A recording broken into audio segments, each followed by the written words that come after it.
शिव का स्मरण करो। पूर्णिमा के दिन चावल का एक आखा दाना जानते हो, पूरा खंडित चावल नहीं, कितना चावल, एक दाना चावल का शंकर भगवान के शिवलिंग पर समर्पित करिए। एक बेलपत्र जिसका डंडी का मुख अपनी ओर हो, जहां से चावल चढ़ाया है, उस चावल के ऊपर अपनी कामना कर रख दीजिए और चंद्रमौली भगवान का स्मरण करिए। कौन से भगवान? शंकर भगवान का सर्वश्रेष्ठ सुंदर नाम है चंद्रमौली। चंद्रमौली भगवान का स्मरण करिए। अपनी कामना कर बेलपत्र समर्पित कर शिव जी पर एक लोटा पानी, एक जल पात्र समर्पित करो, कलश से जल चढ़ा दीजिए। नैनों में वो जल लगाकर अपनी कामना कर वापिस घर को आइए। अगली पूर्णिमा आएगी, जो कामना करी है मेरा चंद्रमौली भोलेनाथ उसे पूर्ण कर ही देगा। आप सभी को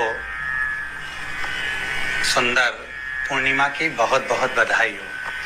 बाबा विश्वनाथ की कृपा आप पर सदा बनी रहे। आ गया पूर्णिमा की रात्रि। बड़े से बड़ी बीमारियां, बड़े से बड़े रोग, बड़े से बड़े कष्ट इस पूर्णिमा की रात्रि को छूट जाते हैं। दमे की बीमारी, श्वास की बीमारी, अनिद्रा की बीमारी, रात्रि को जगना, ये सारी बीमारियां पूर्णिमा की रात्रि को अगर व्यक्ति अपने जीवन को सुखमय बनाए, अपने जीवन को आनंदमय बनाए तो सब छूट सकते हैं। पूर्णिमा की रात्रि को पीपल के पत्ते 5 लेकर उसके ऊपर खीर डालकर रात्रि को खा लेने से महाराज दमे की बीमारी, श्वास की बीमारी रुक जाती है। वो बीमारी बढ़ती नहीं है, उससे कष्ट नहीं होता। जिन बच्चों के नेत्र कमजोर होते हैं, रोशनी कमजोर होती है, पूर्णिमा के दिन रात्रि को 12 बजे भगवान चंद्रदेव का दर्शन कराइए। 5 से 7 मिनट तक नयन मिलाए चंद्रदेव के साथ और बाद में एक पीपल के पत्ते पर खीर जो चंद्र के नीचे रखी हुई है उसी खीर को चटा दीजिए। फिर चंद्र का दर्शन कराओ, फिर खीर को चटा दीजिए। महाराज नयन की ज्योति बढ़ती है, नींद नहीं आती तो निंद्रा देवी प्रवेश करती है, निंद्रा अच्छी आती है, आनंदित होता है। महाराज जिस व्यक्ति के शरीर में गांठ पड़ जाती हो, शरीर काला पड़ जाता हो, चट्टे पड़ जाते हो या दांत खाज खुजली हो जाता हो, उसके लिए भी पूर्णिमा की रात्रि को 12 बजे महाराज भगवान चंद्रदेव के लिए 21 दिए जलाए जाते हैं। उस 21 दिए की कालोज एक थाली में इकट्ठी करी जाती है। कालोज को इकट्ठी कर शरीर में गाय के घी के साथ में जहां जहां जगह पर चट्टे हैं, गांठ है, वहां लगाया जाता है। उसको 5 या 7 दिन लगाइए। उसके बाद में रोज प्रतिदिन लगाने के आधे घंटे बाद स्नान कर लीजिए, आराम लगना प्रारंभ हो जाता है। आज पूर्णिमा की रात्रि से लेकर कार्तिक पूर्णिमा की रात्रि के बीच में जो दामोदर भगवान का, कृष्ण का, शिव का मंगल आनंद करेगा, अभिषेक करेगा, पूजन करेगा, स्मरण करेगा, उसके सारे दुख दरिद्र दूर हो जाएंगे। रात्रि को आप बड़े प्रेम से खीर बनाओ, चंद्रदेव की साक्षी में रखो, भोग लगाओ भगवान श्री हरि को।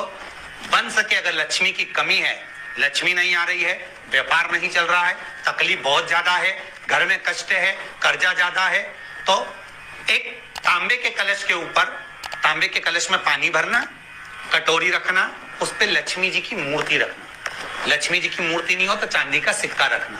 उसके सम्मुख में आप 31 दीपक घी के लंबी बाती के जला देना। महाराज एक एक कमल गट्टा उस 31 दिए के अंदर डाल देना और लक्ष्मी जी का पूजन करना, लक्ष्मी जी का स्मरण करना, खीर का भोग लगाना, पान के पत्ते पर खीर रखना, 5 पत्ते पर खीर का भोग लगाना और माता लक्ष्मी से विनती करना।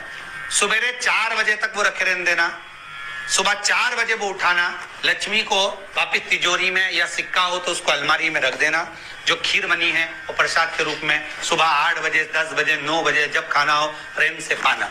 माता जो दिए लगाए हैं वो ठंडे हो गए होंगे, उनको रखे रहने देना, बाद में काम आते रहेंगे, या दिए विसर्जन करना हो तो आपकी मर्जी है। पर वो मिट्टी के दिए लगेंगे, आटे के दिए नहीं लगेंगे, मिट्टी के दीप लगाना है आपको। 31 घी के दिए लगाना है। लक्ष्मी जी का पूजन करो, कंकु, चावल, हल्दी, मोली से सब तरह से पूर्णिमा की रात्रि को सुख मिलेगा, आनंद मिलेगा, लक्ष्मी की वृद्धि होगी, कार्य सिद्धि होगी। दूसरा क्रम, पूर्णिमा के दिन आप शाम को प्रदोष काल के समय 4:30 बजे से 6 बजे के बीच में 1 लोटा पानी, उसमें 5 बेलपत्र रखकर, 1 कमलगट्टा डालकर भगवान चंद्रेश्वर महादेव के नाम से भगवान शंकर को चढ़ा दीजिए। आपकी जो कामना हो वो कामना कर चढ़ाएं, विनती करें चंद्रेश्वर महादेव को और निवेदन करें कि हमारा ये कार्य सफल हो। केवल पूर्णिमा के दिन चढ़ाइए, कार्तिक पूर्णिमा तक क्या फल मिलता है हमको जरूर बताइए। भी पूर्णिमा की रात्रि को और कार्तिक पूर्णिमा की रात्रि को गर्भवती नारी अपनी नाभि पर यदि चंद्र की दृष्टि पड़वा लेती है तो बच्चा विकलांग पैदा नहीं होता है। गर्भ से जो बालक होगा श्रेष्ठ होगा, विद्वान होगा, चतुर होगा, पढ़ने में होशियार होगा, क्योंकि ये चंद्र की किरणें जब समुद्र में उछाल ला सकती हैं तो आपके जीवन में भी तरक्की ला सकती है, उछाल ला सकती है। क्यों करा जाता है पूर्णिमा का व्रत? पूर्णिमा का व्रत करने का कारण क्या है बताइए? आप इतने सालों से कर रही हो, कई माताएं कर रही होंगी पूर्णिमा का व्रत। एक समय फलाहार करती हैं, एक समय भोजन करती हैं।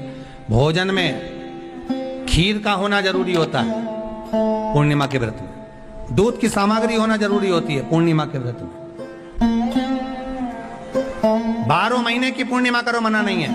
और पूर्णिमा उठाने का भी समय होता है चैत्र के महीने की जो पूर्णिमा होती है, चैत्री पूर्णिमा पहली पूर्णिमा मानी जाती है, इसलिए चैत्री पूर्णिमा को सिद्ध पूर्णिमा कहते, कार्य सिद्धात्री पूर्णिमा कहते,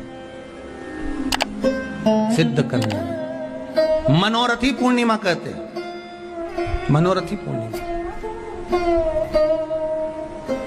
इसलिए पूर्णिमा का व्रत कहां से उठाया जाता है? चैत्र के महीने की पूर्णिमा से पूर्णिमा का व्रत उठाया जाता है कि मैं महीने की पूर्णिमा करूंगी तो चैत्र पूर्णिमा से उसको उठा लिया जाता है। पर उसका एक नियम रहता है, आप फलाहार करें अपनी जगह पर है, पर एक समय भोजन कर रहे हैं वो अपनी जगह पर, भोजन के साथ में मीठे के साथ थोड़ा दूध की सामग्री होना जरूरी होती है। और क्यों करते हैं पूर्णिमा का व्रत? किस लिए किया जाता है, क्यों करा जाता है? उसका व्याख्यान वर्णन शिव महापुराण के अंतर्गत स्कंद पुराण में लिखा गया। स्कंद पुराण में वर्णन किया है श्री वेदव्यास जी महाराज ने। कहा ये पूर्णिमा का व्रत इसलिए किया जाता है कि व्यक्ति का जब मन गलत भ्रम में जाने लगता है, मन जब गलत जगह पर जाने लगता है, तो ये मन को गलत जगह पर ले जाने वाला कौन होता है? तो कहा ये चंद्र होता है। व्यक्ति की राशि के अंतर्गत, व्यक्ति की पत्रिका के अंतर्गत, व्यक्ति की ग्रह दशा के अंतर्गत जब चंद्र बेकार चलता है तो व्यक्ति अच्छा करते करते भी बेकार करने लग जाता है। चंद्र डोल रहा है। कई माताएं कहती हैं गुरुजी हमारे बेटे को आशीर्वाद दीजिए, बहुत गलत संगत में जा रहा है, मतलब समझ जाना कि चंद्र गड़बड़ जा रहा है। बेटी अगर गलत मार्ग पर जा रही है, बेटी अगर गलत संगत में जा रही है, किसी अन्य व्यक्ति को आकर्षित हो, चंद्र गड़बड़ हो रहा है, उसका चंद्र कहीं जा रहा है। कोई पुरुष, कोई लड़का, कोई गलत मार्ग पर जा रहा है, चंद्र गड़बड़ हो रहा है। घर में जो क्लेश उत्पन्न होता है, घर में जो विवाद उत्पन्न होता है, उस विवाद को रोकने के लिए केवल चंद्र की ही, इसलिए तो पूर्णिमा घर की नारियां हमारे यहाँ हिंदू धर्म में यहाँ तक स्कंद पुराण में कह दिया कि प्रत्येक पूर्ण, आप लोग कभी आप लोगों ने सत्यनारायण जी की कथा करवाई है? जितने लोग आस्था चैनल पर कथा सुन रहे हैं, जितने लोग फेसबुक यूट्यूब पर कथा सुन रहे हैं, यूट्यूब पर कथा का श्रवण कर रहे हैं, उनने कभी सत्यनारायण की कथा करवाई होगी। तो उसमें लिखा है हर कार्तिक, हर पूर्णिमा को, हर संक्रांति को ब्राह्मण सत्यनारायण भगवान की कथा या राजा या वैश्य कथा को कराता था या बढ़िया कथा कराता। सुनी कि नहीं सुनी ये बात? सत्यनारायण भगवान की कथा में लिखा है, स्कंद पुराण के अंतर्गत जो सत्यनारायण भगवान की कथा का स्मरण किया उसमें लिखा है प्रत्येक संक्रांति पूर्णिमा को सत्यनारायण की कथा करवाने लगा और ये योनि को प्राप्त हुआ, इस योनि से छूटा, इस योनि में गया। लिखा है, सब कुछ लिखा है। अब उत्ते से समझ जाओ कि पूर्णिमा को सत्यनारायण की कथा करने का बोला, तो पूर्णिमा कोई सत्यनारायण की कथा का क्यों बोला? वैसे तो रोज कराओ सत्यनारायण जी की कथा, प्रतिदिन कराओ, मना नहीं है। आप क्या कोई विशेष फंक्शन है आप सत्यनारायण जी की कथा करवा? पर पूर्णिमा संक्रांति को और संक्रांति को पूर्णिमा को सत्यनारायण की कथा का स्मरण क्यों करवाया गया? क्योंकि पूर्णिमा के दिन अगर ये भगवान का व्रत रख लेगी, पूर्णिमा के दिन अगर ये खीर का प्रसाद बना लेगी, थोड़ा सा दूध की कोई सामग्री बना लेगी और भगवान को भोग लगा देगी, भले सत्यनारायण भगवान के भाव से बनाए, भले सत्यनारायण जी के निमित्तार्थ बना, पर अगर इसने सत्यनारायण भगवान के निमित्त से बना, पर पूर्णिमा के दिन अगर ये व्रत रखेगी, उपास रखेगी या कोई सामग्री बनाकर भगवान की पूजन कर लेगी, तो इसके घर में जो अशांति है वो शांति में बदल जाएगी। इसलिए कई घरों में आज भी सत्यनारायण भगवान की पूजन हर पूर्णिमा को करती है। माता किताब लेके बैठ जाती है, तुरंत तुरंत उन्हें ऑफिस जाना, कहीं काम पे जाना, और तुरंत उसने जल्दी जल्दी कलश रखा, कलश नहीं भी रखे तो भगवान की पूजन कर कुरा के ब्राह्मण देवता को बुला लेगी, ब्राह्मण नहीं आएंगे तो खुद कर लेगी, पर करती जरूर है। इतना सा आटा सेक लेगी, पंजेरी बनाई, सीरा बनाई, मिठाई रख दो, कुछ भी करेगी पर सत्यनारायण की कथा कर ले, उसका मन लग गया उसमें।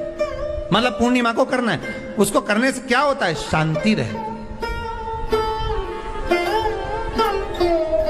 शीतलता रहती। जिसके घर में हर महीने की पूर्णिमा को खीर बनती हो, ध्यान दीजिएगा, बहुत सुंदर संवाद चल रहा है, बहुत ध्यान देने वाली बात है। प्रत्येक महीने की पूर्णिमा को जिसके घर में दूध की सामग्री बनती हो, दूध की सामग्री तैयार होती हो, खीर प्रसाद तैयार होता हो, उसके घर में कभी क्लेश नहीं हो सकता। चाहे सास बहू एक दूसरे के सामने वो कहे ना, वो सांप और नेवले की लड़ाई क्यों ना, फिर भी शांति हो जाती है। पर प्रत्येक महीने की पूर्णिमा होना चाहिए। ये नहीं कि तुमने एक महीने की पूर्णिमा पे बना लिया और दूसरे महीने की पूर्णिमा को गायब कर दिया। फिर किसी ने कह दिया आज चूरमा तो बन रहा है, दाल बाटी तो बन रही है चूरमे के साथ में, लड्डू बन रहे हैं, तो काय को खीर बना रही हो? तो तुमने अब वो खीर प्रसाद। महापुराण की कथा कहती है, महाराज पूर्णिमा का जो चंद्र है वो विशाल का है,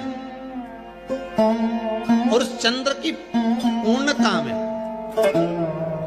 हमारी अभिलाषाएं भी पूर्ण हो। आप आस्था चैनल के माध्यम से जितने लोग कथा सुन रहे हैं, फेसबुक यूट्यूब पर जितने कथा सुन रहे हैं, और कुबेरेश्वर धाम में जितने कथा सुन रहे हैं, आप में से कितने लोग हैं जो पूर्णिमा का व्रत करते हैं? जो माताएं करती हो जरा हाथ उठाइए।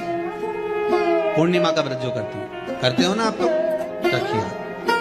अब पूर्णिमा के व्रत में आपने कई बार किताब पढ़ी होगी पूर्णिमा की, या आपने व्रत किया होगा, या पूर्णिमा का व्रत आप धारण करे होगे, तो उसमें पूजन कौन से भगवान की होती?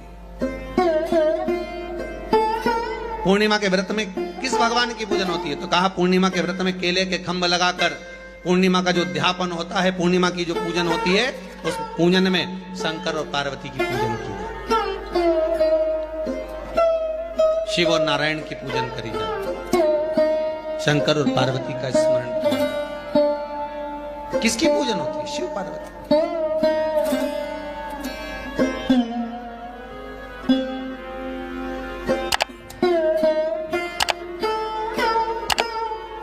क्यों शंकर और पार्वती का पूजन क्यों करा जाता है पूर्णिमा के व्रत में? क्योंकि शिव और माता पार्वती ही केवल एक ऐसे हैं जिन्होंने अपूर्ण लक्ष्मी को भी पूर्ण बना दिया था। किसको पूर्ण बनाया है? लक्ष्मी। शरद पूर्णिमा के दिन अगर आप शंकर भगवान को एक लोटा पानी अगर शिव को समर्पित कर रहे हो, श्वेत पुष्प को रखकर शंकर जी के ऊपर सफेद फूल को चढ़ाकर अगर एक लोटा जल भी, एक पात्र जल भी शंकर को समर्पित कर रहे हो, तो ये लक्ष्मी के लिए ही तो कर रहे हो। और कौन सी लक्ष्मी? पूर्ण लक्ष्मी। पूर्ण लक्ष्मी। आपको पहले भी कथा में कहा, एक बार भगवान विष्णु के सामने लक्ष्मी मैया ने बहुत तेज स्वर में कह दिया था, नारायण, दुनिया के लोग आपका नाम जपते हैं, दुनिया के लोग नारायण नारायण कहते हैं, दुनिया के लोग आपका भजन करते हैं, पर सत्य मायने में कहूं ना तो मेरे बिना दुनिया के लोगों की नहीं चल सकती, मेरे बिना दुनिया नहीं चल सकती। संसार मेरे बिना नहीं चल सकता। भगवान विष्णु ने कहा ये तो गलत है लक्ष्मी आपका कहना।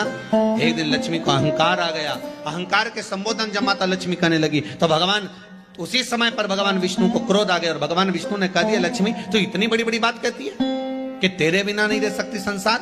मैं तुझे कहता हूं लक्ष्मी तू अपूर्ण है, तू अपूर्ण है, तू पूर्ण कब हो गई?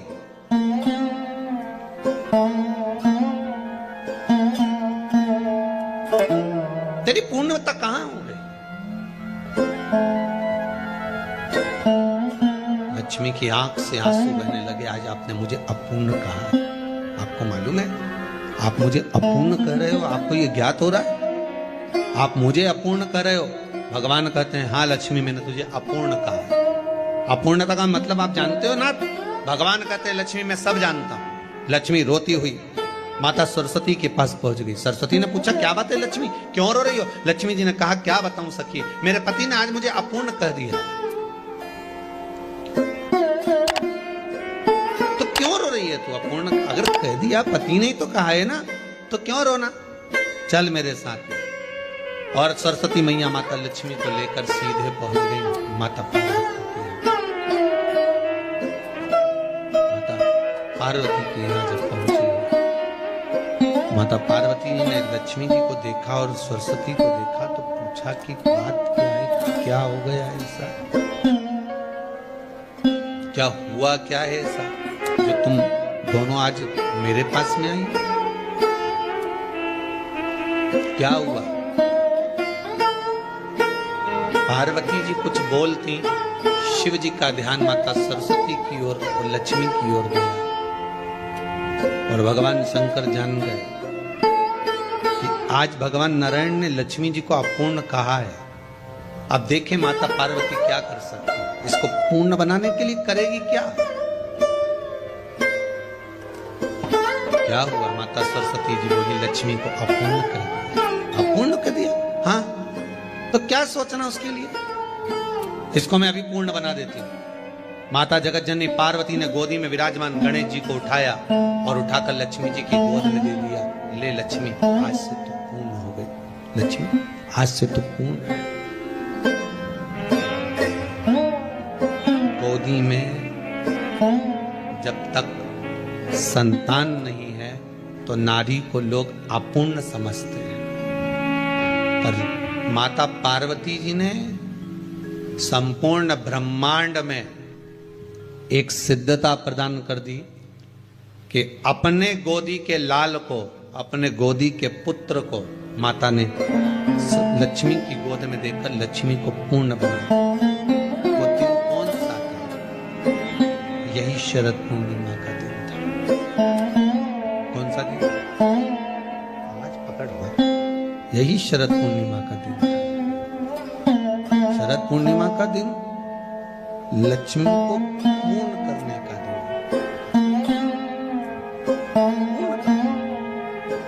केवल अमृत ही नहीं बरसता, शरद पूर्णिमा के दिन लक्ष्मी भी बरसती। लक्ष्मी पूर्णिमा के कितने व्रत होते हैं? बोलते जाओ, जरा जल्दी जल्दी बोलो। पूर्णिमा के नारियों को, स्त्रियों को अखंड सौभाग्य के लिए, जो नारी वैधव्य नहीं होना चाहती है उस नारी को पूर्णिमा के कितने व्रत करना चाहिए? जिस नारी के यहाँ संतान नहीं हो, भगवान कृष्ण ने माता यशोदा को द्वापर में भी बताया है कि पूर्णिमा के 32 व्रत होते हैं। कितने व्रत होते हैं? 32।